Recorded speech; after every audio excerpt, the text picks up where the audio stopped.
It's time to explore the world according to Glenn. I'm Kevin Jacobsen. Glenn Close is my favorite actress, and this show is all about exploring the career of one of the finest actors of her generation. Each episode, I'll be joined by a guest as we dive into one of Glenn's movies, TV shows, or stage productions, going chronologically through her career, discussing her performance, and assessing the project itself.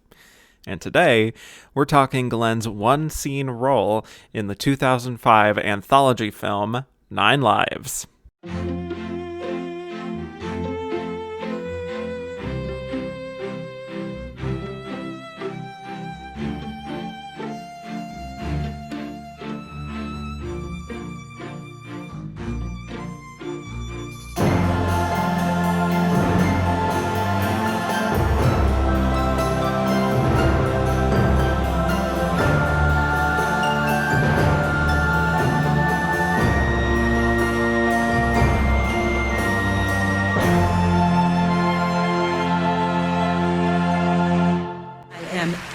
Time nominee Glenn Close, motherfuckers. My guest today is a podcaster and editor you may know from such shows as The Mixed Reviews and The Q Division. You heard him on this show talking with me about Glenn's fun, scene-stealing performance in Mary Riley. So excited to have him back here. Welcome back, Gavin Mevius. Thank you so much, Kevin. I love being on your show. I really appreciate you inviting me, especially for a movie that your past guest Chels is going to fight me over. So yes, much to break down about this. Yes, but before we talk Glenn in 9 Lives, I know your relationship to Glenn Close, as you told me about on your first episode. So my alternate question for this time around is, if you had the power to cast Glenn in a future film, what is the genre? What kind of role would you cast her in? What are we looking at here? So this is a shockingly hard question because her career has been so varied. Yeah. And so when I first started thinking about this, I was like, I can't say sci-fi because she's done Guardians of the Galaxy. I can't be horror. She had the one where she was possessed by the devil just recently. She actually does horror all the time. She's kind of done it all. It's true. Yeah. I think I would love a really, really traditional late in the game rom-com with her.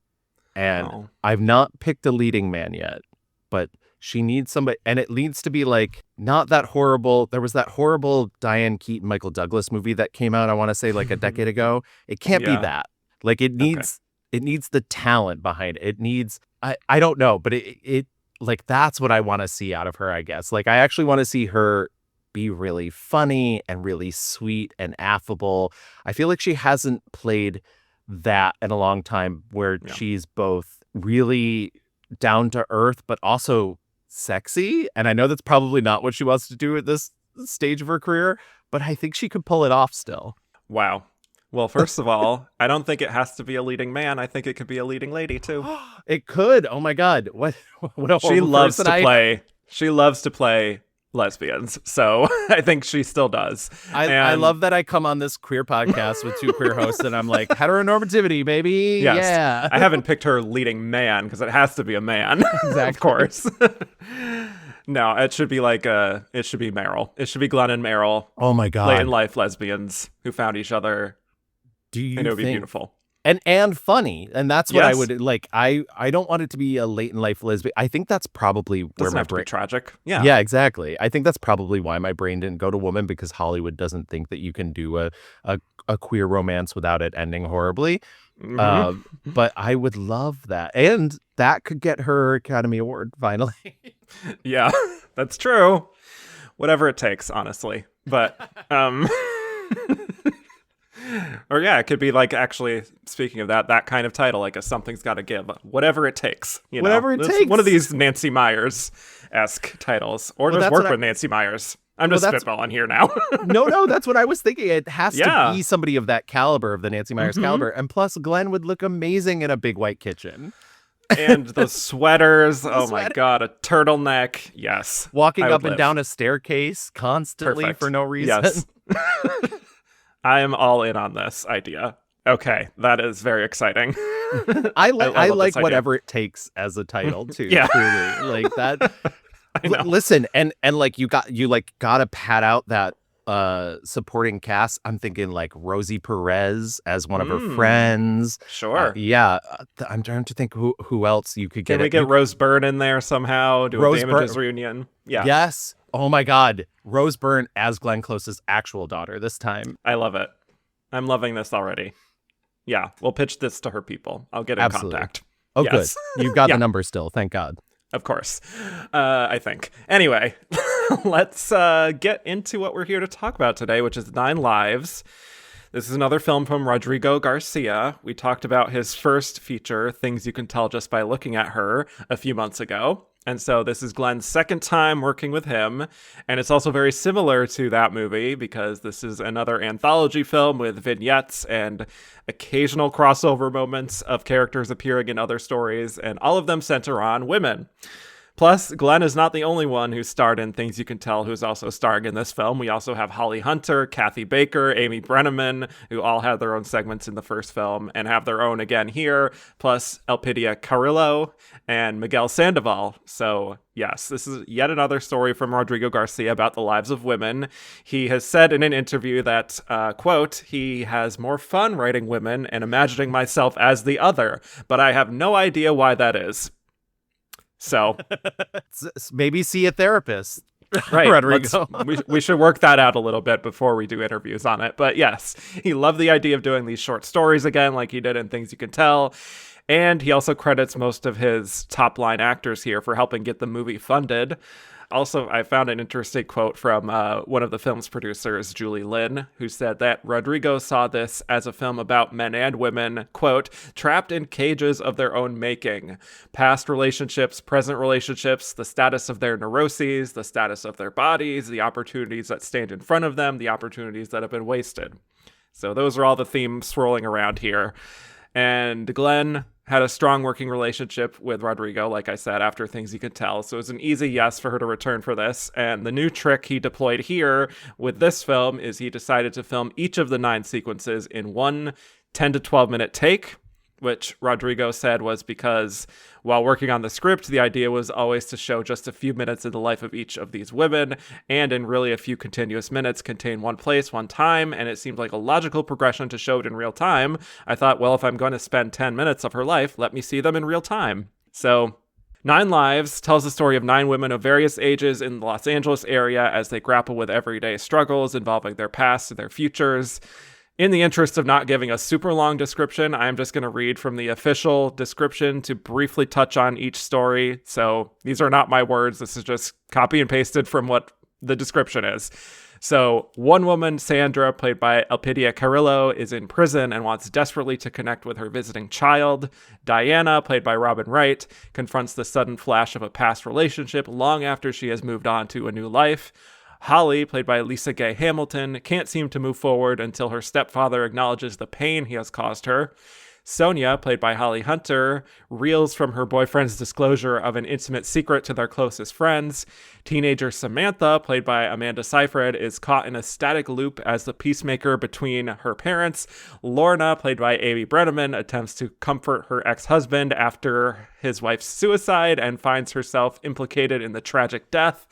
Ruth, played by Sissy Spacek, is the mother of teenage Samantha and considers straying from married life during a motel rendezvous.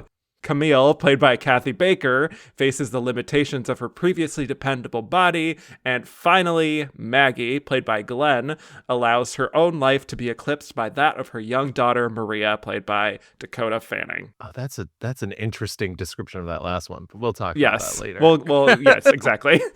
Gavin, with all that said, tell me your initial thoughts on 9 Lives and on Glenn's performance that she gives in the last 10 minutes of this movie. Well, I'm currently texting an apology to Chels because I do actually like this movie. Okay. I am aware that there's problems in it, and I do think Rodrigo Garcia, like, while channeling whatever he's channeling through these women, like, probably could use some work. But I'm not assuming that he wrote this in a vacuum. I'm not assuming that he doesn't actually know women, and I'm sure that there's been plenty of women who, like, chimed in on this scripting process. So I don't want to rake him over the coals for that. But right. Anthology films are hard. They're really hard, especially as somebody who's considered, trying to make an anthology film in the past. Like I think anthology films are only as strong as their weakest segment. And like, there's going to be a weakest segment because that's the name of the game. I mean, it's the same with the short story collection. They aren't all home runs. That isn't the way the law of averages works. But I do think there's some really strong stuff in here. And I also think that there is like getting in the actor's mindset. I think that this is like catnip to a lot of actors because you're basically asking them to come in and do a short play in front of your camera. It's very like by reducing each segment to a 10-minute long take or 10 to 12-minute long take, what you're doing is you're basically setting out to like really plan those takes, which means that there's going to be rehearsal times. There's going to be a lot of thought put into that. And there's nothing more that most actors like than rehearsing, being able to like really dive into their characters. So I'm sure this was like very delicious to a lot of the women who got involved in this project. And I completely understand like why you would be able to get so many of these like really marquee top lining actresses to work on this with you. So yeah, I think it is for the most part fun and traumatic. I think there's some poor Amy Brenneman. There's definitely segments that I could have lived without and never had to get. Like I love Holly Hunter. I love Holly Hunter with my whole heart. Her segment's also not very good. It's not her fault, but the stuff that I like, the stuff that like gives Lisa Gay Hamilton, who I've loved for years and years and years, her segment, while like I don't know if it is the best segment in the world, she's really giving it her all. She's really like, and it's not that she's like doing the most acting, but she's like acting. She's like found a character to really chew on and really draw you in. So I think as a whole, for me, it works. I like the little intermixing between. I love that, Sissy Spacek gets involved. She's in the Amanda Seyfried episode, but then also gets her own thing. And also nobody does it like Sissy Spacek. So she's also really great. I like when Lisa Gay Hamilton returns into the Kathy Baker segment.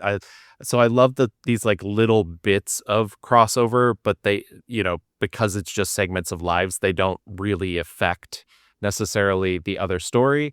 So I like that interaction. And Glenn Close's, which might feel like the most kind of removed from the proceedings, what you've seen before, it's so smart to put it at the capper in this movie, because between her and Dakota Fanning, it's just watching two really amazing actresses working off each other. And it's so funny because Dakota Fanning was like, what at this time, like 10, if that, like, yeah, really interesting to like think back to that time when everybody was like, oh my God, Dakota Fanning's so amazing. But when you watch her, you're like, oh yeah, no, she is not to take away from her now, but like, what a talented child actor, and not every child actor is that good. And so I think it is a smart way to close the movie, because it is this sort of meditation on both death and grieving and trying to move on and not being able to move on, which is a reoccurring theme in a lot of these stories. But to like lay it out in such a frank way at the end of the movie, but also give it a little bit of the magical realism that's not really there in the rest of the film, I think is really nice and beautiful. And Glenn is just, it's good because a lot of the stuff they're saying feels throwaway or could be throwaway, but I think they both imbue it with a lot of deeper meaning. But yeah, so yeah, I like this movie. Like I said, it's not all great, and it's certainly like, I don't know, but it's like very clear Rodrigo Garcia has things to say, and like some of them could be worked out in a different way, I'm sure. But I think when it's really strong here, it really works. I agree. Would you say it's an improvement from Mary Riley? Yes, yeah, absolutely. Okay. Though, can you imagine Glenn Close doing her scene in that tight-nipped corset? Yeah, and the same accent. Same accent. Okay, for me, having watched Things You Could Tell Just by Looking at Her and knowing the general synopsis of this, I pretty much knew what I was getting into here. And that's kind of what I got again. It is an anthology film, which means there are hits and misses in the storytelling. Like you said, there are definitely segments that resonate more than others and segments that feel quite dated, I would say, to be generous. And I do feel like it is a slight improvement, though, over Things You Can Tell. Like, there are less odd sort of divergences that weird me out or creep me out. So that's an improvement. But I do think I was still left with the feeling that is like, it is decent, but I'm kind of left wanting so much from a lot of these stories because they can only do so much. It's one scene, one situation in the lives of these women that we're seeing. So there's only so much you can really cover. I mean, I do want to commend the choice, though, to have each scene play out in one take. I think it really does kind of put you in the mindset of these women and the discomfort of navigating the world as women, whether it's Sandra trying to like navigate prison or Camille kind of facing her mortality or Ruth kind of having this quiet moment of deciding, what do I want to do with my marriage, or do I want to cheat or whatever? And with Maggie too, Glenn's character, that tension of like, at first glance, you can be like, she has this child and wants the best for her future, but also is clearly she's grieving in her own way. And it's kind of left ambiguous, even though there's a clear interpretation of what this is. So I do kind of like that. I do think it has it's a nice sort of forward momentum, and the sequencing feels right in a way that it's more compelling than Things You Can Tell. So, but there are also certain segments that really hold this back. And not to repeat what you just said, but like the stuff with Holly Hunter, I didn't like it in Things You Can Tell. I didn't like it here. I don't know what he's trying to do with Holly Hunter, but like, it's just so bizarre. And what is he like? Like, not to co-op what you're saying, but like, what is he trying to say about women? Because it's just like true. That like specific. No one feels real in that segment. No one feels like it. It feels like a very writerly piece. It's like, I'm gonna exercise whatever demons I'm going through, but it's like, baby, get a journal. Right. Honestly, truly. And the Amy Brenneman segment is so strange and off-putting and has a few very unfortunate turns, I would say. Yeah. I think the Lisa Gay Hamilton segment, like you said, she has a great sort of live wire energy that feels a little bit like live theater in a way that I really enjoy, but then also that kind of just ends on a cliffhanger. Well, and I completely understand what he's going for there, because like life often, especially in frantic moments, doesn't have a resolution, and I get that. But yeah, exactly. In narrative, sometimes you need like that one that like, she's so good, but there's no levels. And I'm not saying in her performance she's providing the levels, but like narrative arc wise, there's no, like, it starts where it ends, and she has nowhere to go. And once again, she's very good at like waving a gun around, being frantic, and like really trying to process this horrible thing that's happened to her. But it's just like, it just stops, and there's no, even in a anthology film, there's no catharsis there. So it's like, well, why did I just watch that part? Yeah. So again, it's a mixed bag. And Glenn, first of all, I was desperately waiting for her watching this. I didn't know what the order would be, so only to realize, shit, she's probably going to be the last segment, isn't she? So I just have to like watch the first 100 minutes before getting to Glenn, after she opened Things You Can Tell on such a strong note. But here she does close the film, and I think she has one of the better segments that really comes to life, I think, in a way more than others that tend to feel a bit more like acting exercises. Yes. Sorry to say, but like, this feels much looser and kind of has this ethereal tone. And Glenn is providing real gravitas, even with what feels at first glance like a very thin character, even with only 10 minutes in one scene. She has wonderful chemistry with Dakota Fanning as her daughter. I'm going to save some of my thoughts on what this storyline is representing until we get there, but taken at face value, just like if you're just kind of watching it generally, it's sort of like, oh, so Maria is her daughter, not her granddaughter, because it's like, yeah, sometimes women have children at an older age, and it doesn't have to be emphasized, which is nice. So that's kind of what I was thinking watching it. But there's a sense you get, of course, through her kind of placid smiles and her pauses when she's talking to her daughter, that something is wrong here. Something is a little off. Something is nagging at her. There's that underlying sadness that she's struggling to fully get through. And then the more she talks to her daughter about life and kind of is just appreciating her, buoyancy, I guess. She sees that playfulness, and we see Maggie soften a little bit and shake off some of the tension within her, but then things kind of settle in again after a while. So there's a depth here in what Glenn is doing that I found quite striking, and I think, bias aside, she is one of the MVPs of the film. No, I mean, I do not host a Glenn Close podcast, so I feel like I'm bias free, and I would 100% back you up on that. I think I'm curious as to what the process was for Garcia when it came to deciding what story would go where and what the sequence of events would be about the timeline, because I'm sure a lot of it came in the scripting phase, but also as somebody who works in post-production as an editor, like I think about how some of those stories could be shifted and like what is, and so it's like very clearly smart to end with Glenn Close, not just because the story is slightly different than the other ones, but also because the performances are so good and there are a lot of layers there. And like you said, a lot of the stuff, the last time I was on, I was there to talk about a very showy supporting role from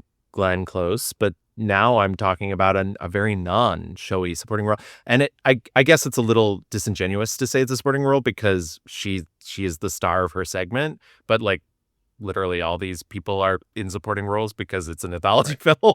But it is exactly like you said, a lot of it's played subdued. It's like she's saying things, but it's not about what she's saying. It's about what she's feeling and what she's holding back, and the like smile she's trying to put forward, but she's not happy.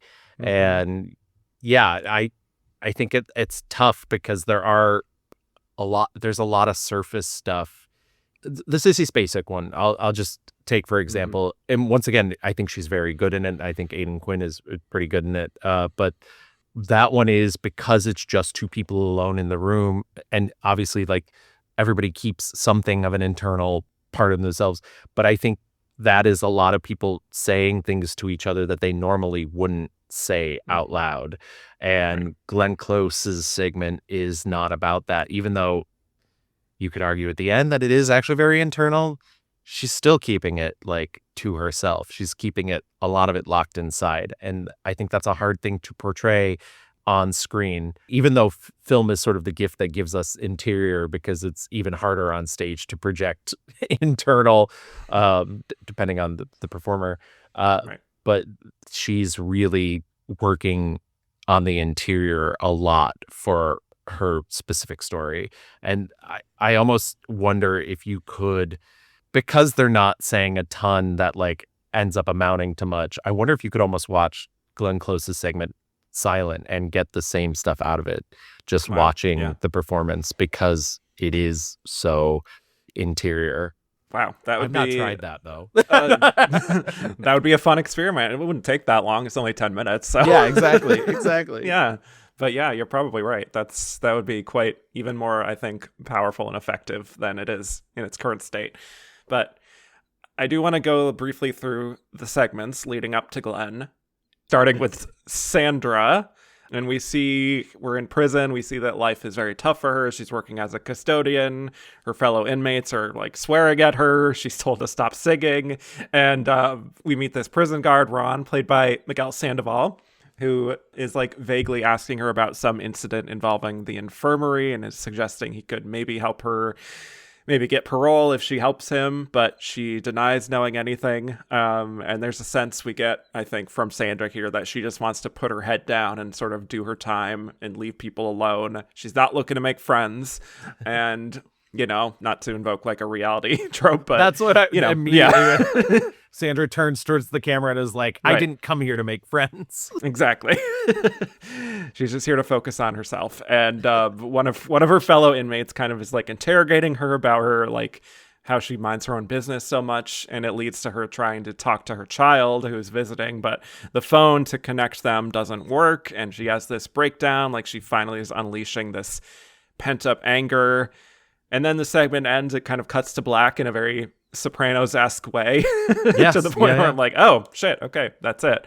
And I would say a very effective way to start the film. I also do want to note that it is probably a smart choice of Rodrigo to show that there are stories out there beyond the stories of white women in Los Angeles. Because, like, that's all what Things You Can Tell was, just fully white, blonde women. And it's just like, well, there are more stories in Los Angeles than this. And especially Los Angeles.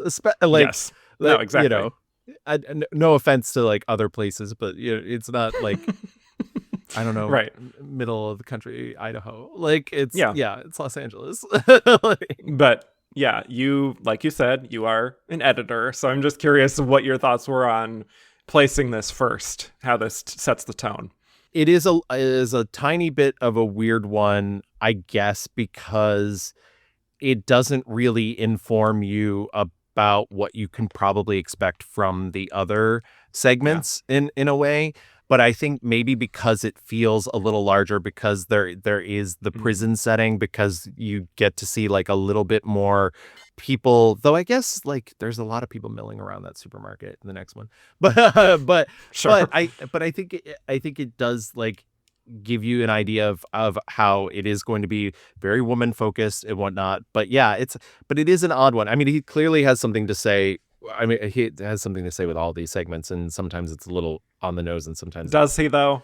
Well, there are moments where I'm like, what are we going for here, buddy? Well, that's exactly what there's some where I'm just like, what? But for this, like, sure. it is about the inhumanity of the quote unquote justice system, and how, once somebody is incarcerated, we sort of treat them basically like they no longer deserve basic human treatment.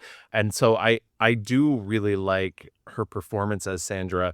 But yeah, I don't know what segment you would have started with if not this one. Yeah, so I guess maybe out of the stories, it is sort of the best one to start with. But I, once again, do not think it sets you up for the rest of the movie. Yeah, this is definitely like a more varied film than Things You Can Tell just by looking at her. In terms of subject matter, I don't know. I think it's the best way you probably would have been. Would you? I have a question for you. You're actually, like, working through it as like live on air. Exactly. Well, I have a question for you. Would you rather have this movie started with a more actorly piece like the Spacek one, or, like, as much as I don't like the Holly... Well, I think if you started this movie with a Holly Hunter one, people would have walked out. But yeah, it's one of those questions, because, like, it is also, like, no offense to Alpadilla, but the biggest star in the quote unquote star in the first segment is Miguel Sandoval. And so, like, but would it be better if it started with, like, a more actorly or a more famous actor, I would say.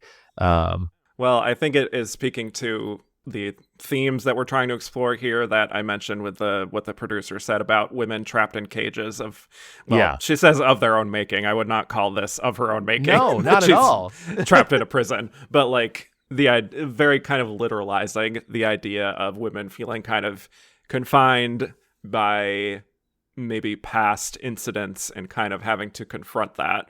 That is kind of a general theme that is running through a lot of these, and this is kind of just making it quite literal in that sense. So I guess it's like a tone setter in that way. Yeah, I guess it is like a literal on the nose, like women in cages. So yeah. I guess it is sort of but, like, I truly don't know. I guess thinking of all the other stories, I guess it is sort of the best place to start, but it's not the strongest start, I would say. Overall. And it feels disconnected, I think, from a lot of these other stories. Yeah. Which are all just obviously kind of set out in the world. And so I don't know. And like, her character there's some, like, little crossover with the Sissy Spacek stuff later, but yeah, it actually does have a pretty heavy disconnect. I wonder if you could have started with the Sissy Spacek segment. I feel like you could have. That would be an interesting turn to see that, and then later see her with her husband and Amanda Seyfried. Yeah. I think that would also change. Not that we're talking about that stuff, but I think it would change a little bit of the meaning of the Sissy Spacek segment, because you would really get, like, what her character is going through reversed. And I think then this is pop psychology 101. I have no degrees in psychology at all, but I think as humans we tend to think linearly, and so when we're presented with information in a reverse segment, we would then kind of understand her a little bit better.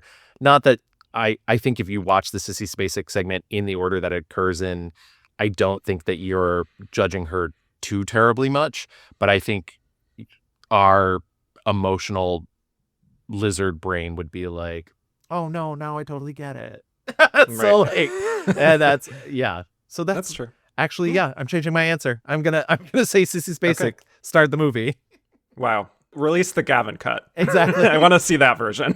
How about that? It really would not be too hard. Like, no offense. Like, and I'm sure, he had a wonderful editor on this film. It was edited by Andrea Fulprecht, but like, it's not a difficult edit when it's all long takes. I think so. Yeah. Pretty easy process. So to get to the Diana segment, Robin Wright here. So she's pregnant and she's shopping at a grocery store and is reuniting with Jason Isaacs as Damien, who's revealed to be her ex. And they have this kind of cute, clumsy, awkward interaction. Like they seem very chummy and like they're on maybe good terms-ish. And the vibe is that he's also much more into the idea of possibly reconnecting than she is. And she's very intentionally not opening up as much. Like she's trying, I think, very intentionally to keep her distance a bit. But I think you can tell in how Robin is playing that like she is still not fully over their relationship. Yeah. She's giving him these sort of bittersweet smiles and like is being very outwardly nice. But there's something, again, underneath, kind of like what we're talking about with Glenn too, that is just like there are things that are unsaid here that are much more important than what is being said. Yeah. And so I also think there's a decent chemistry between them. And like I do too. Yeah, absolutely. The vibe as they're going through the grocery store is kind of evoking like a Before Sunset. Not that this compares to that, but like, that's the general sense of just like catching up, and like they have these awkward kind of conversations and they're kind of talking about how their lives have gone since they have parted from each other. That is, decently engaging.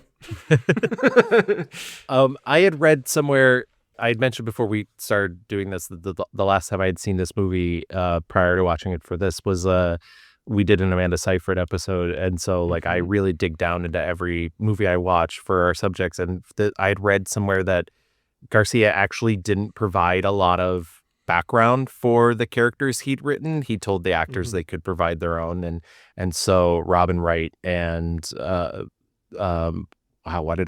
is podcast brain, Jason Isaacs really like had a lot of conversations, and they decided that they were like in a war together, that they were like wartime journalists, and that was the what background. The hell, sure. Yeah, exactly. And that was the background to their like torrid love affair or like, misbegotten romantic adventure or whatever. And I don't think that comes through, but you definitely know they've been through something together. You definitely get that. And I think that's but yeah, I like this segment, and I like that a lot of it is like stolen glances and like the sort of like what aren't they saying, or like what are they stopping themselves from saying, because there's a couple times where it feels like one of them's going to say something and then they just kind of like well okay.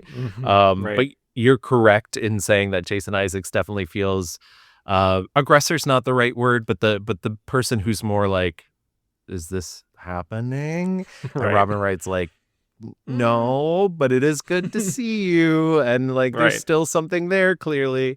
But yeah, I do like this, and I think it's smart to set it in. There's nothing more awkward than running into somebody at a grocery store that you do not want to see. Oh my God. Anytime I'm so happy we just moved my mom from my hometown to a town adjacent, and I'm so happy because now anytime I'm upstate and I'm buying groceries for her or something, I know I'm not going to run into anybody from my high school. Thank God. And Thank God. Yes. And so running into somebody that you have strong feelings for, regardless of what those feelings are, is always horrific and awkward. And I'm somebody who can put on a brave face, but it's not for everyone. It's I like this segment a lot, actually. I would say try having worked at a grocery store, which Oh I no. did. And like anytime I would think about going to a grocery store and in my hometown, I'd be like, we could go in like the town over to maybe shop there. I just don't want to deal with like the old coworkers or like I don't know.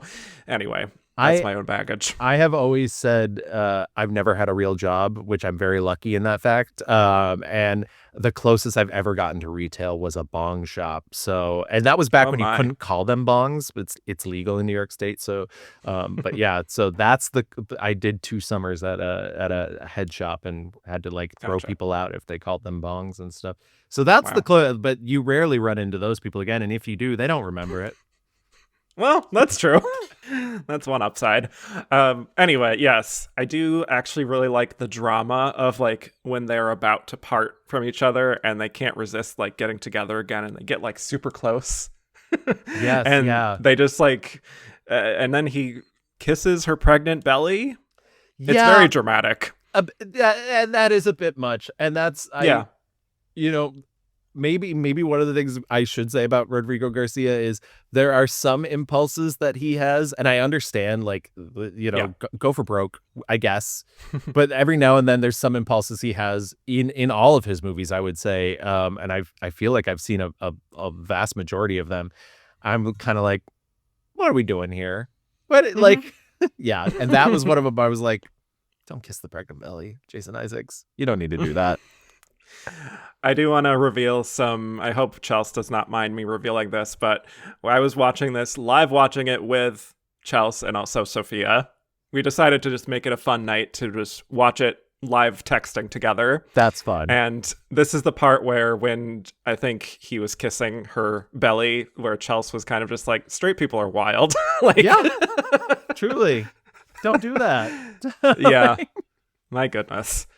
But seriously, though, Robin, I do think is really great in this segment. Just the level of, again, playing with the layers here, what goes unsaid, Yeah. is quite effective. So, And that's, I mean, that's truly what this one is about. And I mean, obviously, there's a bunch of these segments are about what goes unsaid, but I think effectively really works here.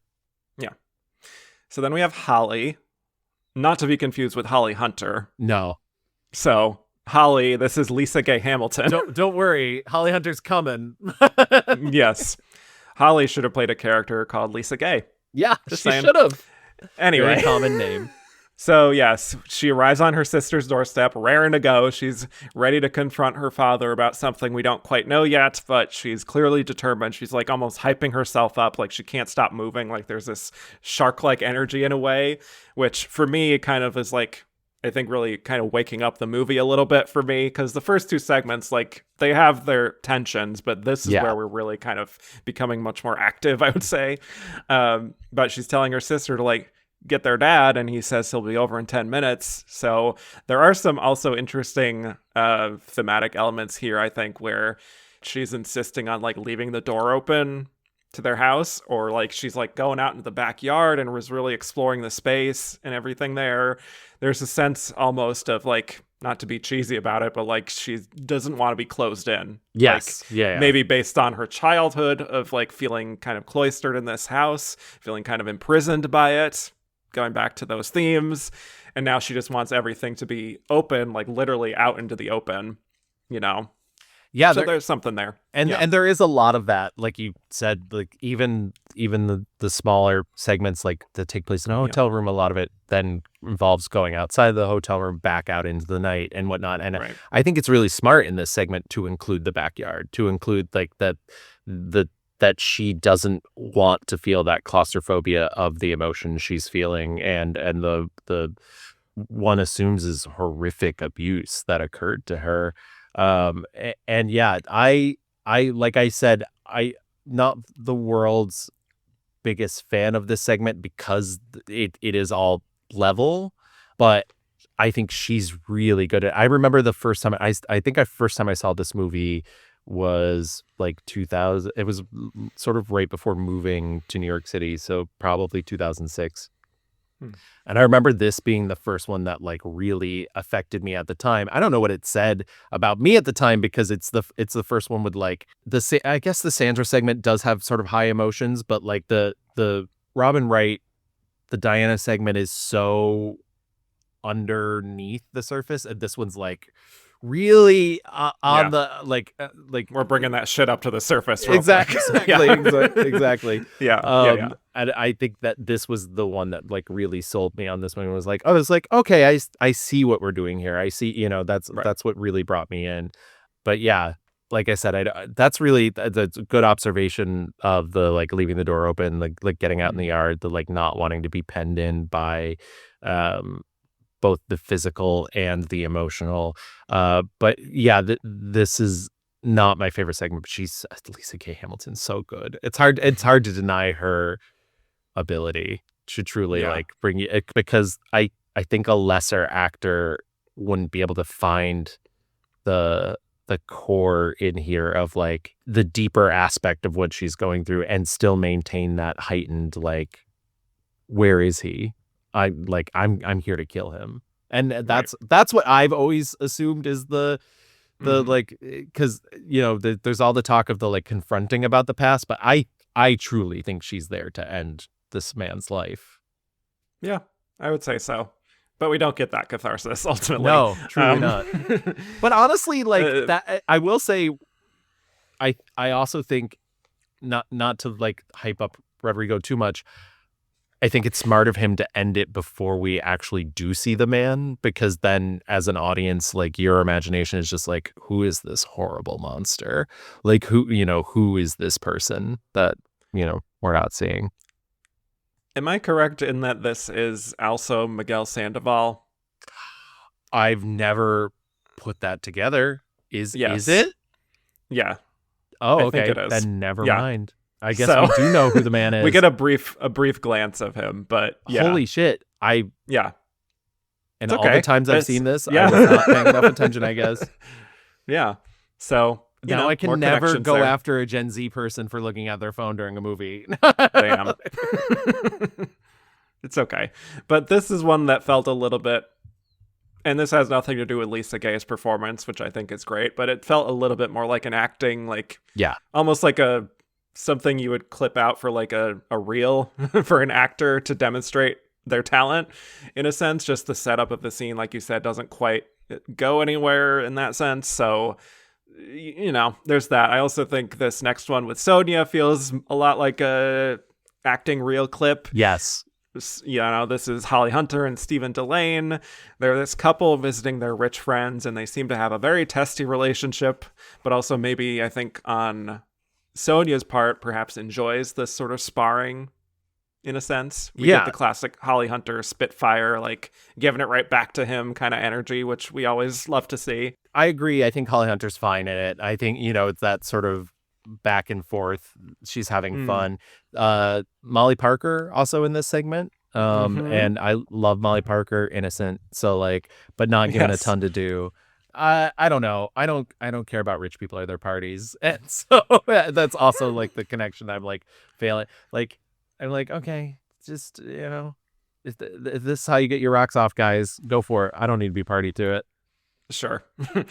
Well, this is also where we get the reveal that they're visiting Damien from 2 stories ago. Yes. With Jason Isaacs here, his new wife or girlfriend or whoever, like you said, Molly Parker. I have to say, the sparks were flying for me watching Holly Hunter and Molly Parker together. Yes. I was like, these two should be together. I feel like this is like my agenda this episode is like, all women should be together. Like, who cares about men? There's a very famous, I don't know, very famous for me because I love it. There's a movie that Holly Hunter did called Living Out Loud. And she has a scene in which she takes some ecstasy, and there's like a big dance scene in a very fictional lesbian club that I wish existed. But part of me is like, Molly Parker should have been there. should have joined her in that dance. Right.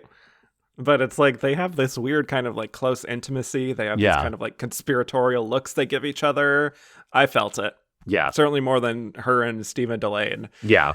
And that's where Sonia is just like openly talking about the fight they had on the way there and how Stephen Delane jumped out of the car and walked into traffic, and he's like mortified that she's bringing this up. And then this leads to another thing of talking about the abortion they had a few years ago.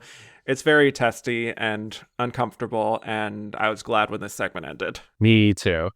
I didn't get a lot out of this, frankly. Me neither. And I think it's just because the goal of this segment is Holly Hunter bringing the things to the surface that they don't want to talk about. Like, there isn't a lot of interiority there.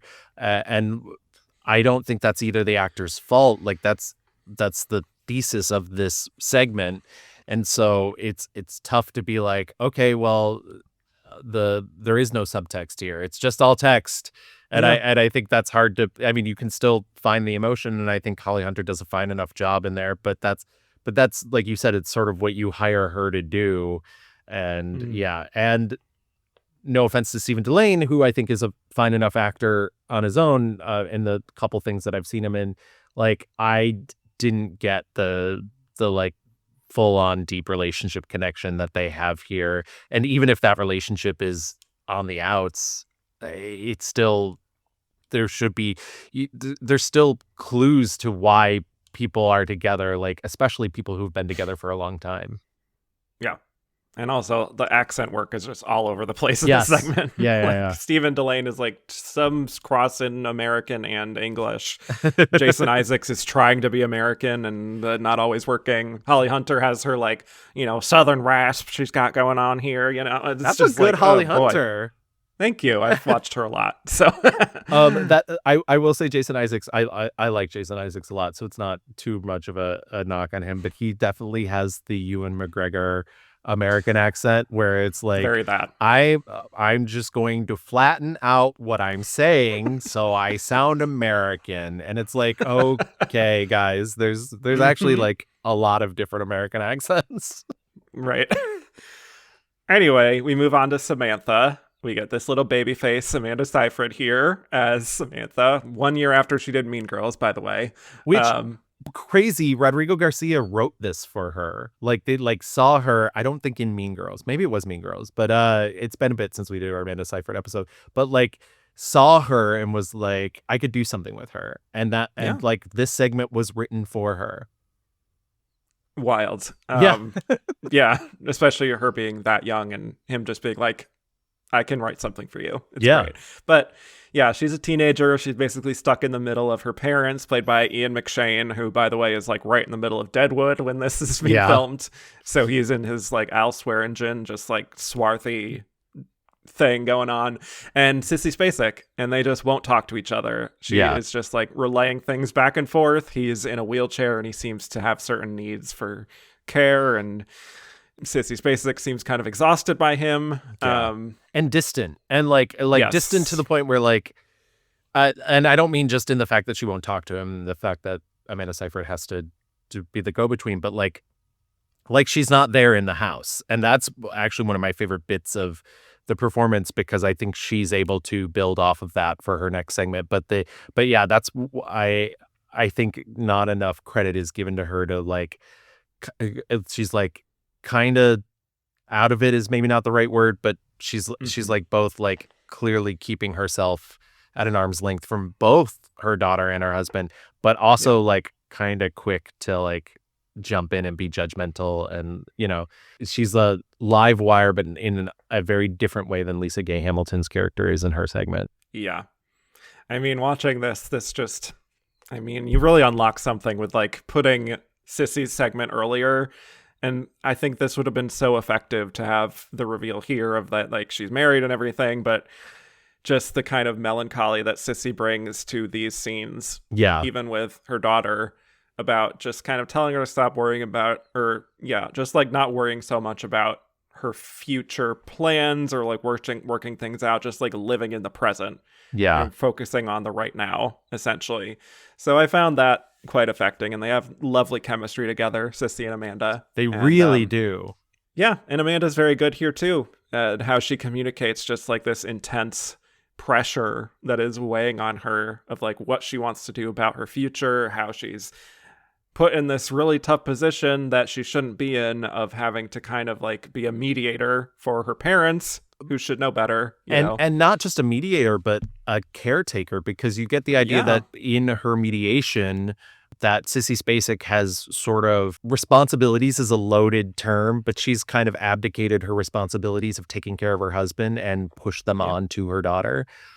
And that is a tough thing for any child that has an ailing parent, an ailing sibling, like chronically ill, like injured, that sort of, it's a really hard, crushing, load-bearing weight to put on another person.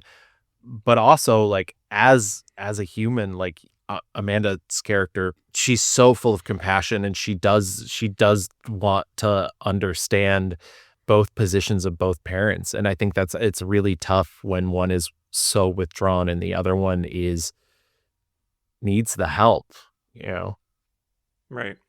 So I think it is quite quietly affecting, that sequence. One of my favorites. This is maybe, I think, my favorite segment out of all of it. And I think I grew into understanding this more the older I get. Yeah. But that makes sense. Yeah. This is Amanda Seyfried herself is, I think you've already stacked the deck against her when she's, once again, like you said, so young, had not done this sort of like lead in a piece like this before, and you've sort of stacked the deck against her by having both Sissy Spacek and Ian McShane, like these really like luminaries, trained actors, and she just holds her own.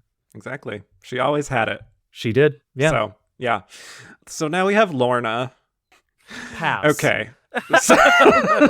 No, right. That's not, we can't do that. We'll briefly touch on this. We don't have to dig too much into it if we don't want to, but we have Amy Brenneman here. She's going to a funeral for her ex-husband's new wife, who died by suicide. Mm-hmm. She's driving with her mother and father. Mary Kay Place. Love seeing Mary Kay Place here with the wavy hair. Yeah. Glamorous. Great, tiny, just showing up Mary Kay Place. And Yep. Usually Mary Kay Place is wearing like a sensible bob. Here she's just like floated all out. I love it. Anyway, her father has a line here that is like one of those classic like pull quote things that Rodrigo loves to do with these things. Like the first film, Things You Can Tell, had the line about like only a fool would speculate about the life of a woman. This one, he says, each woman is a universe. Yep. Which I must agree. Each woman is a universe. Yeah, sure. But also, and that certainly means something. Yes, it is one of those things where it's just like, I could tell Rodrigo was writing this and being like, here we go. This is our thesis. I think I gave my mom that Mother's Day card one year where it just said, wow, each woman is a universe. And on the inside, it just said, Happy Mother's Day. So, yeah. So touching. Wow. Exactly. But, you know, we get word even that, like, the second wife actually killed herself, and Lorna feels kind of out of place here. She doesn't really, like, she sees Molly Parker here. She shows up again. I guess she's a friend. Once again, Molly Parker innocent and like just right.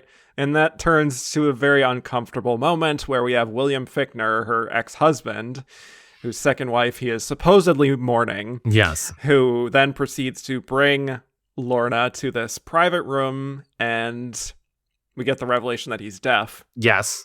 So he's playing a deaf person here. Yeah. Can't say I was entirely convinced by that, but he tells her that he masturbates when he thinks of her. Yeah. Which is a totally normal thing to do at a funeral. Who hasn't? Who's amongst us? A funeral for your new wife. Yeah.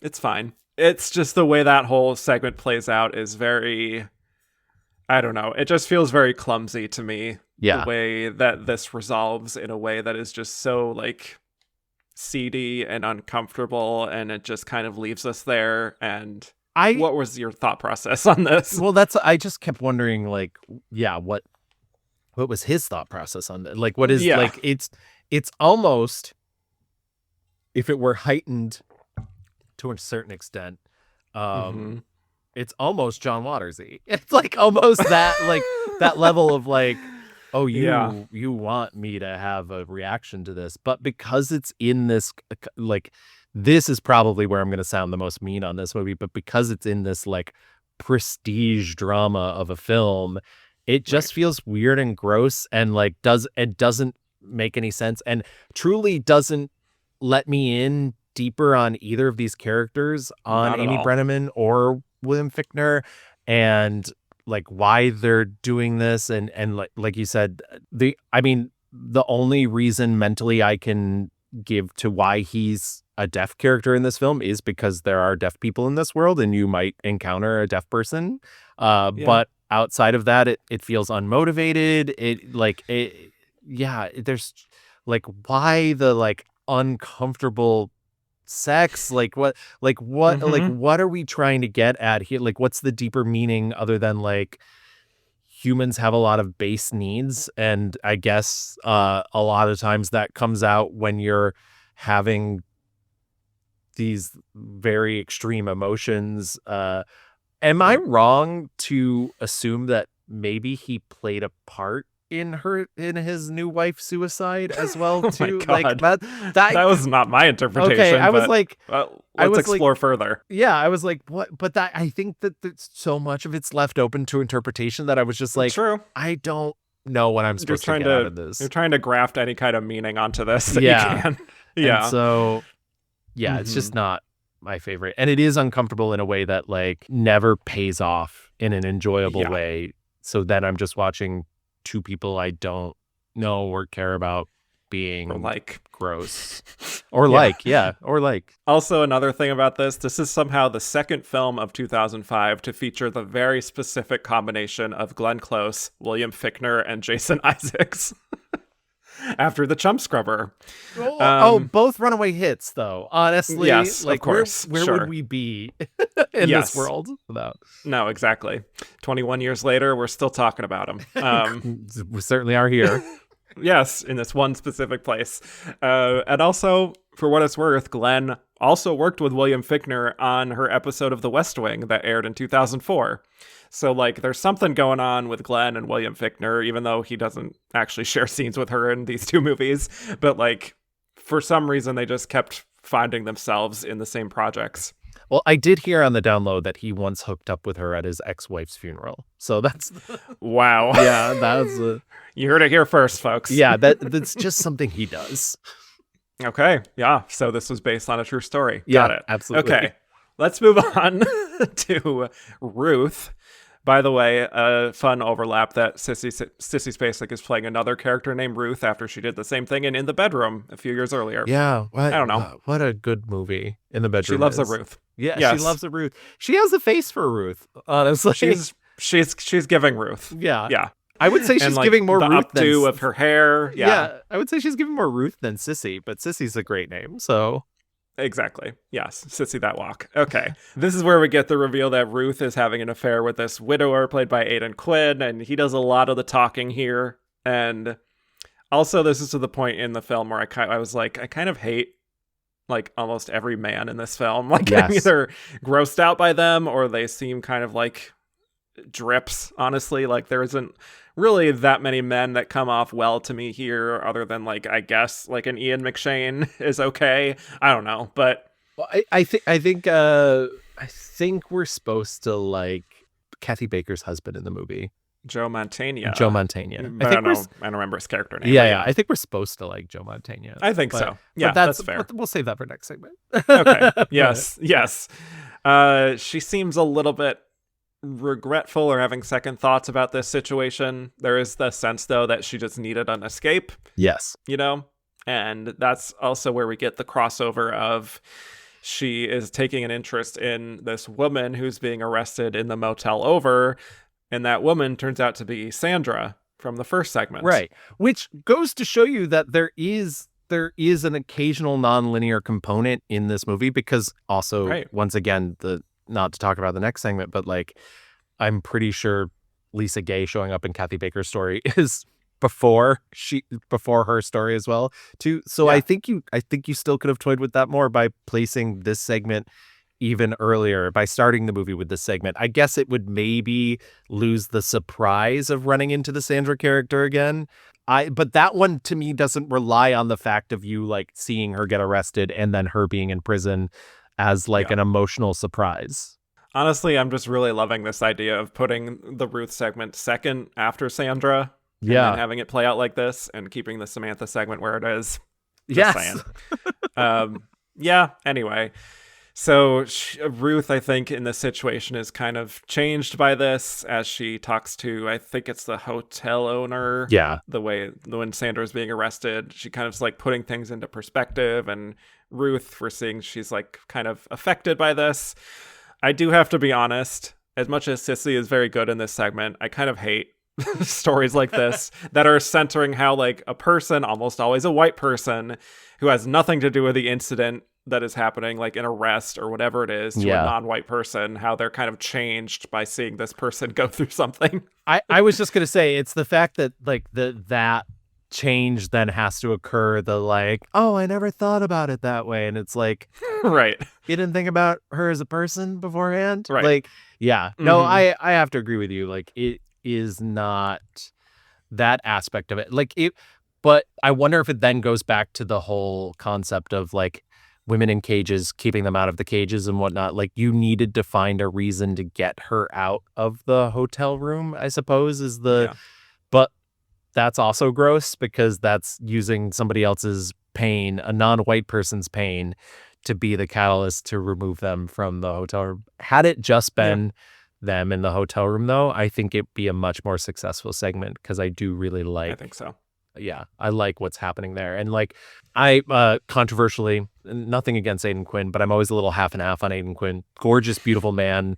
But sometimes I'm like, I don't know, put a little emotion there in it. But I like that he's being so distanced in this, that like this is clearly something he wants and is like excited for, but also has that awkwardness of like, are we really doing this? Like like seemingly knows that there is some sort of situation that Sissy Spacek is in that's like keeping her from giving herself to him. Yeah, I agree. I also want to note one of the lines that I wrote down from the hotel owner when she says to Ruth, "You would not believe the people that pass through here on a full moon." Yep. I mean, they're like ghosts dragging their chains. And I'm like, damn, this woman is a poet. Yeah. Like, you should not be working at a hotel. You should be writing poetry or something. And that hotel manager, Charles Dickens. That's as it turns out. Oh, there you go. There you go. See all these connections. Beautiful. Anyway, we get to Camille. We have the great Kathy Baker here as Camille. Who's a cancer patient getting treated for breast cancer at this hospital, and she seems very unsettled. Like she just kind of wants to get this over with. She's a little crabby.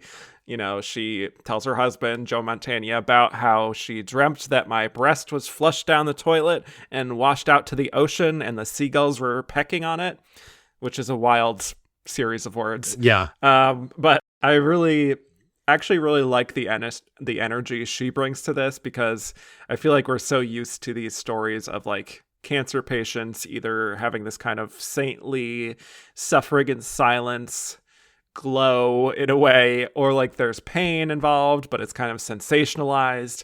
This to me just felt very present, and like she's like very anxious and uncomfortable, and she's confronting her mortality, and it's actually very heavy and realistic, but she really is selling you on it, especially in those pauses in between.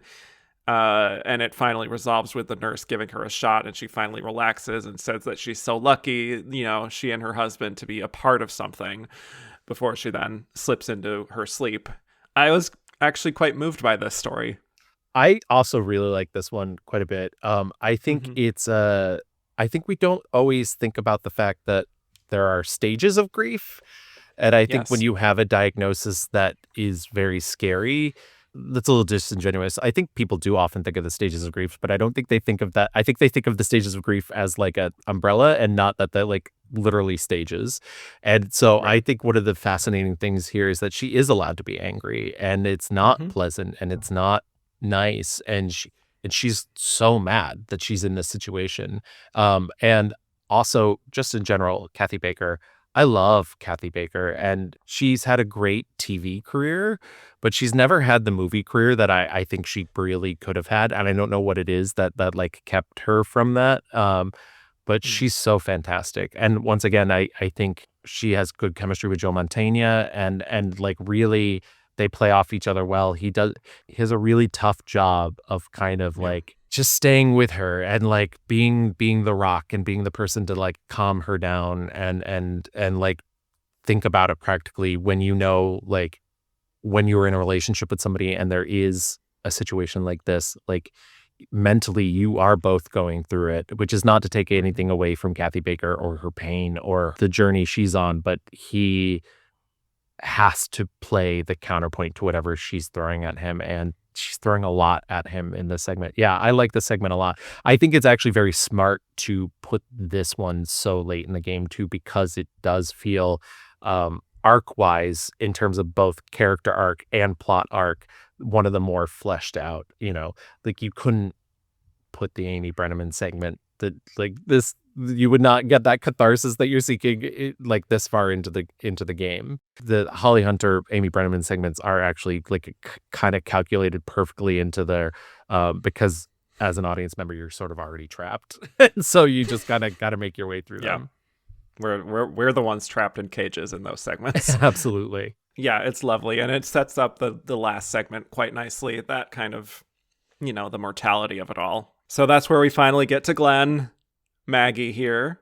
Glenn with Dakota Fanning as her daughter, and they're walking through a cemetery. I do like the choice not to even give us a close-up for several minutes. We're just kind of seeing them from afar, walking and talking from like decently far away until we finally get to this grave site. And it is very curious watching it, how unspecified what the grave is, who she's there to visit at first. And she chats with her daughter about life, about how her father always used to say, we move on, we go on. Everyone here went on with all their fucking baggage. It's like we get so hung up on like our baggage, but we kind of all end up here anyway, in a sense. Which is not to say that like it's easy to let go of all that baggage by any means, or that people are wrong to get hung up on the past. But right. There's a kind of a grace and a peace and sort of, I think, knowing that the burden will eventually come to an end. I think that is what's being communicated here in only a few words here, but that's what I took from it. So I read that after watching it, that some people had interpreted the final moments where Maggie is folding up the blanket and we don't see Maria, that this means Maria is the one that she was grieving, and that Maria is kind of just a ghost in a sense. Yeah. Which at first I was like, I don't know. I'm curious. I don't think that's exactly like confirmed per se, because there is an ambiguity here.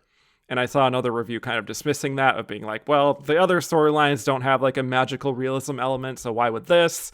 And I didn't necessarily think at first like this could be like a puzzle box situation of being like, oh, this is what was really happening the whole time. But then I don't know if I was just not paying enough attention on the first watch, but watching it on the second time that I just watched the segment again, I was like, there's actually a lot of merit to that theory. Yeah, I think it's actually, I always assumed that was okay. I think well, you're a better watcher than me. Clearly not. I clearly missed Miguel Sandoval. But yeah, I am very, is this a safe space?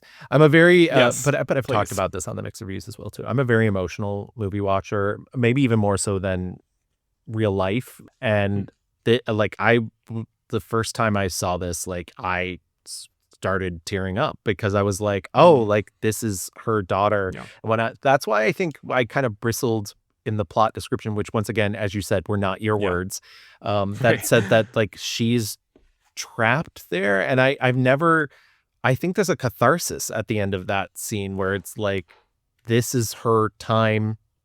I don't feel like she feels like a woman trapped by the memory of her daughter. I feel like this is her time to like experience with her daughter. I think everybody who's lost somebody that's close to them, be it a child, a parent, a sibling, like has sort of every now and then an imaginary, whether it's a dream or like, a flat out commune with somebody that they've lost. I think that's a very common thing. So I would never assume that that's like but I guess like in terms of theme, I guess, yeah, then she is trapped by this memory. But yeah, but I love the play here. But I guess the credence for the people who don't want to believe she's a ghost could be that like Glenn Close gives her a tissue to wipe herself after she pees behind the tree. But also, she's not behind that tree for very long.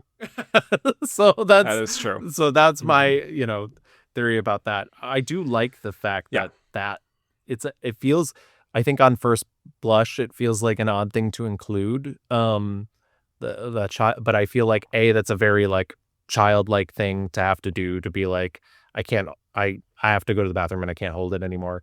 And I also think that just in general, natural part of life. And so like, it's sort of a fascinating thing to include, because I don't think everybody would be like, here's this really emotional scene, let's include this bit where a child has to go relieve themselves behind a tree.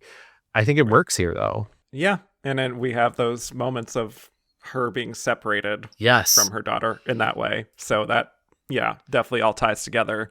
And it gives it a tiny bit of that, like she goes behind the tree. There's like this pause for Glenn Close to like get sort of like lost in thought. And then she like looks like around for her. And the Dakota Fanning like comes out from behind the tree and like, it's like, boo, Yeah. And I like that too, because that's also the like, oh no, like, especially if exactly. I lost her. Exactly. If you're thinking like this child is a ghost, then yeah. Yes. Yeah. And she gives her grapes at their little graveside picnic. And Maria is like so delighted by this. And they eventually play patty cake together and they're having fun. But then Maggie breaks down in tears. Yeah. And she's just like, I'm tired, honey, and we pan away into the sky and then come back and it's just Maggie packing up the picnic blanket, and she's left the grapes on the gravestone, which for me watching it the first time just felt like, oh, maybe this is like a family tradition. They all love grapes. Like she's like, just I don't know what big friend of squirrels. She's just providing meals. Right. She's providing them for the local cat that is haunting the gravestone, but or maybe that she had lost another child who also loved grapes, or like maybe it's one of her parents. I don't know. I just took it sort of at face value. Just maybe it's just because after all of these segments of like Amy Brenneman and Holly Hunter, I was just at a point of like, I don't know if I'm like as engaged in this as a viewer as I should have been, or that I could have had that magical realism element to it. So that is me very bravely admitting that I interpreted this very like gullibly. But I mean, I think it's up, it's up for interpretation. I'm sure there's people who, not to pick on the Lisa Gay Hamilton segment again, but like I'm sure there's people who watch that and get like a level catharsis out of that, and get like an interpretation that we're completely missing. So, that's right. That's true. I don't think anybody's watching the Amy Brenneman segment and getting a correct interpretation of that is all wrong. Sure. Yeah. but yeah, so I don't think it's like these things are meant to be talked about. We say that on the Mixed Reviews all the time. A lot of the fun of watching a movie comes in the discourse. Right.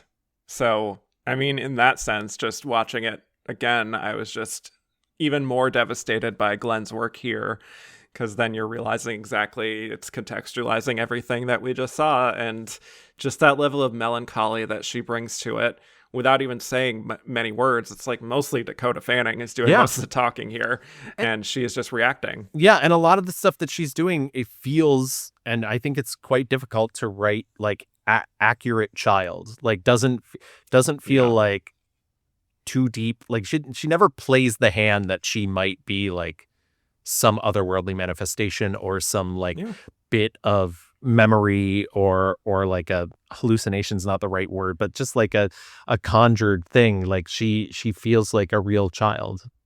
Right. So maybe that's just a credit to Dakota Fanning that I was fully buying into what she was bringing. She was just so real to me. She was so real. Exactly. Yes. But yeah, I found it a very profound way to end the film. And I think she is feeling that.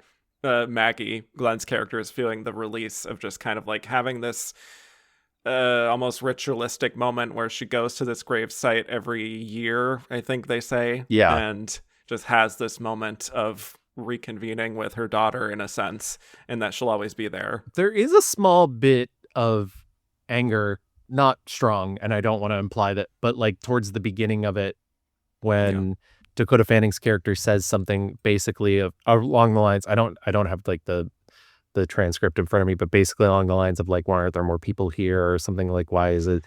And Glenn Close has this like idea, like this thing about like what people forget and whatnot, and I do, she is trying to keep possibly the daughter of her memory alive, or the daughter of whoever she's lost alive. And I find that like really touching, but it is Close makes a really interesting choice in making that a little like she's both understanding, but she is mad. I guess maybe that also lends credence to the idea that like this is a little cage of her own making, but it doesn't. I think the way I push back on that is like it doesn't feel like a cage that she doesn't enjoy being it. Like I feel like for her, like this is part of her life. This ritual is part of like why she does what she does every year. And so like I don't know. Maybe the movie's trying to be like, some cages are enjoyable, but like that feels like a broad reach. That's 9 Lives. Certainly was. Oh, did you get to do the Leonardo DiCaprio meme when Dakota asked, do cats really have 9 lives? Yeah. And Glenn's like, no, okay. Just one. Just the one. Just the one. Yeah. Yeah. Cute. It's exactly what I said at the beginning. For me, it's just with these short story anthology films, there are only so many that I can enjoy. Yeah. In the sense that like you can only do so much with these storylines, especially when it's only one scene for them. Yeah. That it's just it's hard to build a character, and it really does have to be almost a perfect synthesis of both writing and acting. And some people find it, like I do, like not to shit on it too much, like I do think Holly Hunter found her character. Sure. I just don't think it's a good character or anybody I'm willing to spend my time with, so. Right. Yeah, exactly. But Glenn, I would spend more time with. Yeah, absolutely. So, there you go. Yes. I would spend more time with Mary Kay Place. Oh, yeah. I would love that. Just gossiping with her. That'd be so fun. Anyway. So let's get to the release of the film. 9 Lives premiered at the Sundance Film Festival in January 2005. I forgot to mention it last week that The Chum Scrubber also debuted at Sundance that year. So Glenn had yet another movie there. Queen of Sundance that year. Right, truly. But with her friend, Robert Redford from The Natural. Yeah. Aww. Anyway.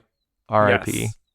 So then it premiered at other festivals like Los Angeles and the Locarno Film Festival, where it did very well there. It won the Golden Leopard, which is like the top prize, the Youth Jury Award, the Don Quixote Special Mention Award, and the Bronze Leopard for Best Actress, which went to each of the 9 lead women here.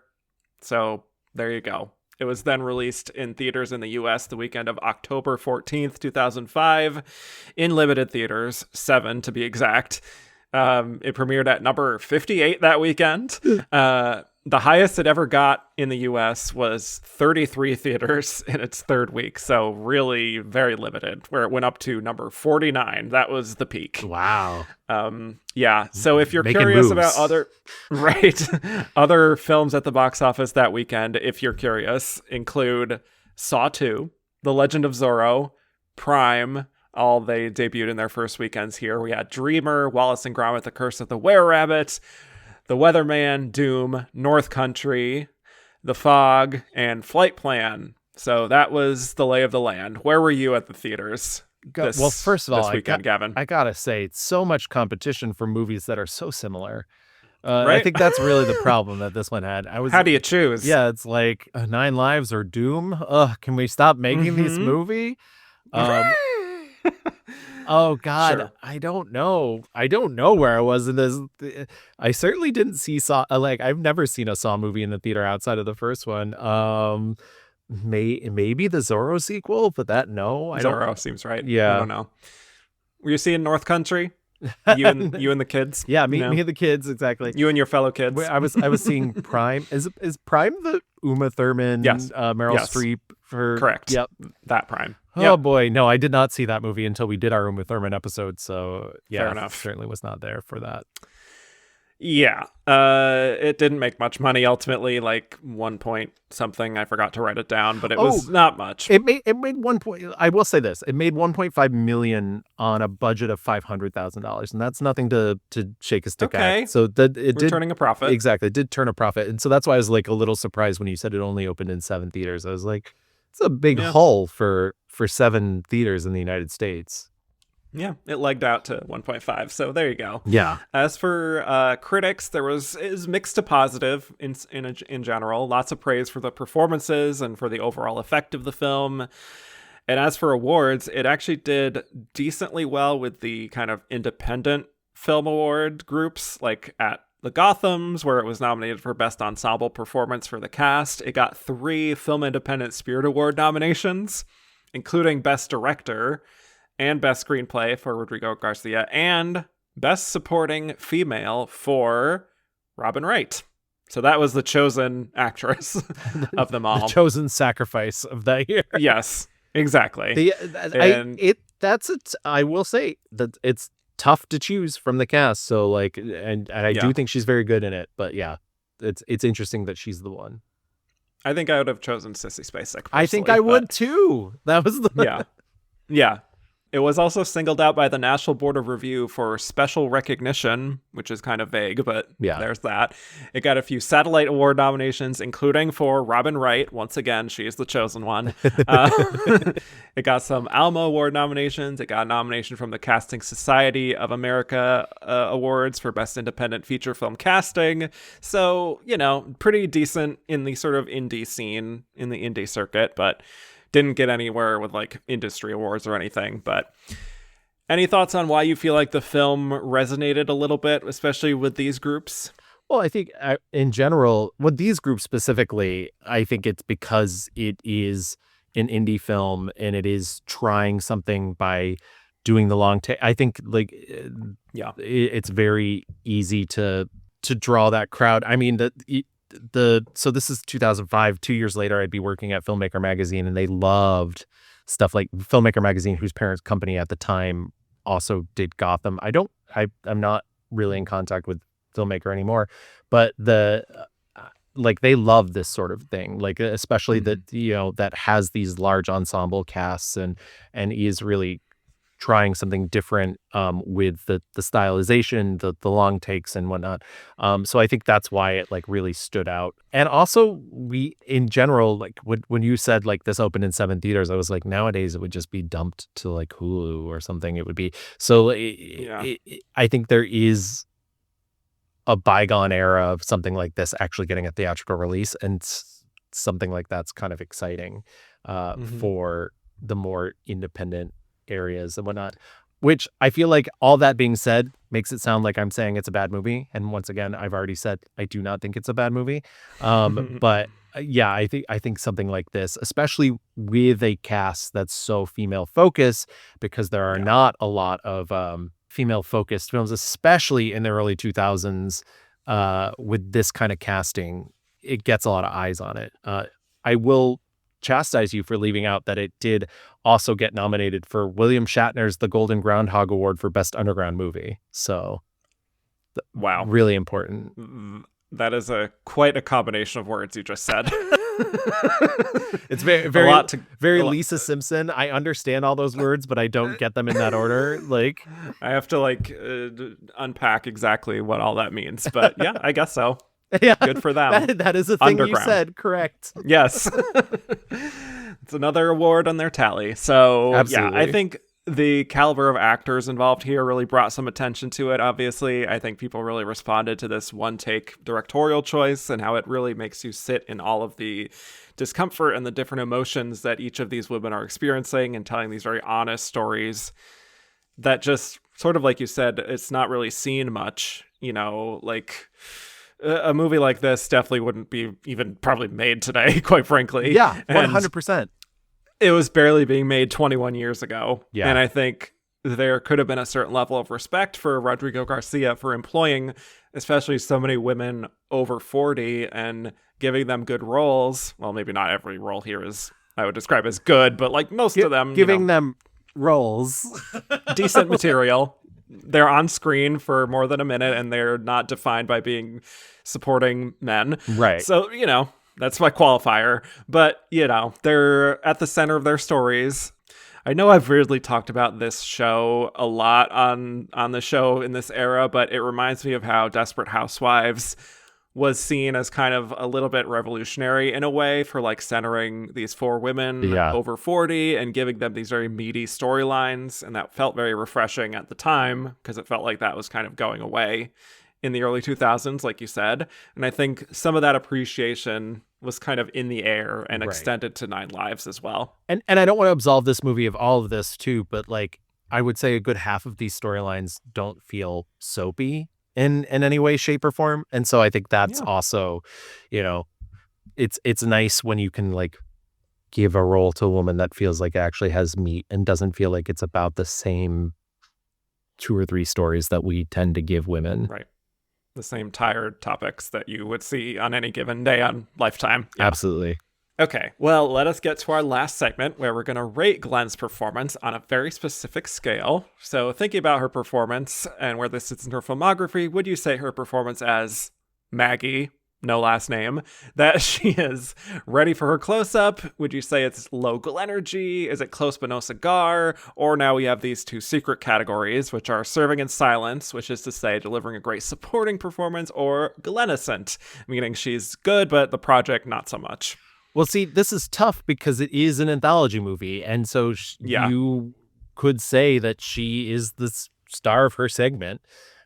But I think if I had to pick one, I would say probably closest to on the scale, Serving in Silence. Like, I think it's a great supporting performance. I think it props up the movie really well, especially at the end. And it's certainly not a bad performance. I mean, she's one of the best performances in the movie, but also, I feel like it's tough when it comes to an anthology movie because I don't want to imply that she's not the star here, but it is a lot of stars. So this is a Serving in Silence for me as well. I think she's one of the best parts of the film. She probably has even less to do than some of the other women here, quite frankly, which already wasn't that much in the long run. So. But I mean, she just knows how to infuse her characters with a sense of history, and she just plays with the layers and what's going unsaid so well that, she really nails it. And I think she's so sweet with little Dakota here, too. I think they have a nice chemistry, and they probably bonded off set and everything, so that's kind of nice, too. It's Serving in Silence. Can I be a monster here for a moment and turn this around and ask you a question that you're not prepared for? Yeah. Yes. If you could take Glenn out of her segment and put her into somebody else's segment, and I'm not saying the character, I'm saying Glenn Close. Okay. Which one of the other 8 stories would you like to see Glenn tackle?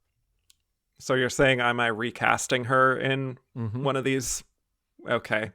I mean, the easy answer would be Sissy Spacek's character. I 100% was going to be like, the safe one is Sissy Spacek. And yeah. I mean, I'm not subjecting her to Lorna's Amy Brenneman segment, for God's sake. No, you're not a monster like me. But, I think she could definitely really excel in the Kathy Baker segment as well. Yeah. She can play into that anger quite well, as we've seen in her career. I think I would maybe recast Robin Wright with Glenn Close. Oh, and okay. And I also think it would change it up a bit if you left it as Jason Isaacs, if you left it as a younger person. Okay. Yeah, that's my out of the box. But outside of those 3, I don't know if I would want to see her in any of the other. It would certainly be horrible to put her in the women's prison. Sure. You're like, what is this even about? Yeah. Yes. Well, there you have it. Gavin, thank you so much. # release the Gavin cut. Thank you so much for joining me. This was a fun discussion. Yeah. Thank you so much for having me. I love this show. I love listening to you too. Like, you're so smart. Yeah. And I really just appreciate being here. And I'm glad like that you thought of me for this very weird movie that I actually do like. Sorry, Chels. Have a weird fondness for. Yeah. Yeah, exactly. I love it. Yes. Well, you're so smart too. I encourage everyone to follow Gavin. Where can people find you on the internet if you wish for them to find you? Oh, good. I mean, good luck. No, if you want, if you want to listen to my other two film podcasts, I co-host the Mixed Reviews with my good friend Louis Rendon. It's a very long-running film podcast. Started in 2017. We cover an actor, director, or mini genre, and we take an entire month and we basically go through their entire career. And then in the end of the episode, we tell you what we like and what we don't like. And it's a lot of fun. It's a good film history. And if you're trying to learn more about like an subject or an actor, director, I think it's a good place to start for anyone. I always like to say we're kind of like a 101 class. Well, yeah, I was going to say there's a little bit of overlap if people enjoy this show, Absolutely. Kind of, obviously you encompass an entire career in one episode, and we did do a Glenn Close episode, and that was hard. That was the fact that you're like, I'm actually a little jealous that you get to talk about each of these movies in an extended period of time. Yes, because luxuriating in such titles as Mary Riley and the Chum Scrubber. Yes, exactly. Okay, so they can't all be winners, but they, But then my other film podcast is The Q Division with my good friend Chels, who, as you've mentioned, also your good friend and has been on the show. Our good friend. Yeah, our good friend. Yeah. We share custody of her. You get Saturdays usually. Yes, of course. But I get major holidays, and that's what's important. All right, we get it. Don't got to rub it in. But that is we're doing the whole James Bond filmography. We're also doing associated media now because we want to do some weirder spy stuff, and I also don't want to stop recording with her because she's just such a gosh darn delight. But yeah, but we're also looking at it from queer and feminist perspectives as well, and also trying to determine like why has this series lasted so long and what it draws people who are considered the other to it as well too. And so yeah, that's a lot of fun. And you can find either of those on any podcast catcher. Once again, that's the Mixed Reviews and Q Division. And I guess if you want to find me, you can always find me on Blue Sky at it's Gavin. That's SHHITSGAVIN. And I'm also on Instagram at Gavin Mev. That's GAVINMEV. Very good. Damn, you got that down pat. Love it. I record a lot of podcasts. I know. Same thing. This is all just like I could say this closing speech right now in my sleep. Absolutely. So here we go. Thank you all so much for listening. You can find me at Kevin_Jacobsen on Twitter and Instagram. Just Kevin Jacobsen, no underscore on Blue Sky. You can also listen to my Oscar-themed podcast, And the Runner-Up Is, for coverage of every single Best Actress race. That's And the Runner-Up Is on all platforms. And to keep up with the world according to Glenn on social, follow The Glenn Pod. Rate, review, and follow The World According to Glenn on all podcast platforms. And with that, I'll bid you all adieu.